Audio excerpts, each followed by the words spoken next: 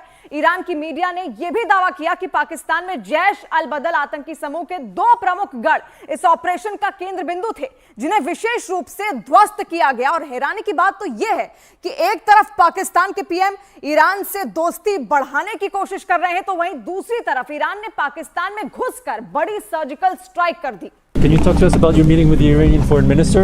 Will Pakistan respond to the strike?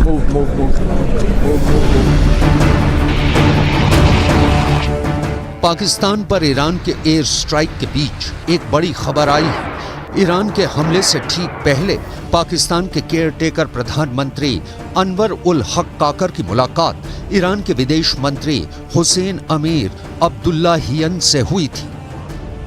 Pakistan हैरान है, आखिर ईरान ने पाकिस्तान में घुसकर यह हमला क्यों किया है। हम आपको बता दें कि पाकिस्तान के प्रधानमंत्री अनवर उल हक काकर की मुलाकात ईरान के विदेश मंत्री हुसैन अमीर अब्दुल्लाहियन स्विट्जरलैंड के दावोस में हुई थी। वर्ल्ड इकोनॉमिक फोरम की बैठक में हिस्सा लेने के लिए दोनों नेता दावोस पहुंचे थे, लेकिन इस मुलाकात के 12 घंटे बाद ही ईरान ने पाकिस्तान के अंदर आतंकी कैंप पर एयर स्ट्राइक कर दी। सवाल उठ रहे हैं कि जब ईरान और पाकिस्तान संबंध सुधारने को लेकर एक दूसरे से बातचीत कर रहे हैं। ऐसे हालात में ईरान ने पाकिस्तान में 122 किलोमीटर अंदर घुसकर हमला क्यों किया? ईरान के दावों के मुताबिक पाकिस्तान पर एयर स्ट्राइक करना बेहद जरूरी हो गई थी, क्योंकि पिछले महीने दक्षिण पूर्वी प्रांत सिस्तान बलूचिस्तान में एक ईरानी पुलिस स्टेशन पर पाकिस्तानी सीमा की तरफ से हमला हुआ था। इस हमले में 11 ईरानी पुलिस अधिकारियों की मौत हो गई थी। ईरान के गृह मंत्री अहमद वाहिदी ने हमले के लिए जैश अल अदल को जिम्मेदार ठहराया था, जिसके ठिकाने पाकिस्तान की जमीन पर मौजूद है।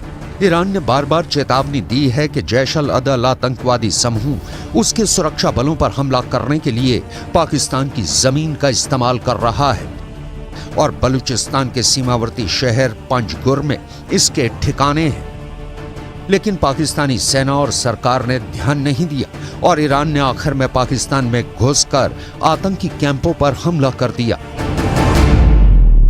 Night's unprovoked and blatant breach of Pakistan's sovereignty by Iran is a violation of international law and the purposes and principles of the Charter of the United Nations. This illegal act is completely unacceptable and has no justification whatsoever. Pakistan reserves the right to respond to this illegal act, and the responsibility for the consequences will lie squarely with Iran. We have conveyed this message to the government of Iran. We have also informed them that Pakistan has decided to recall its ambassador from Iran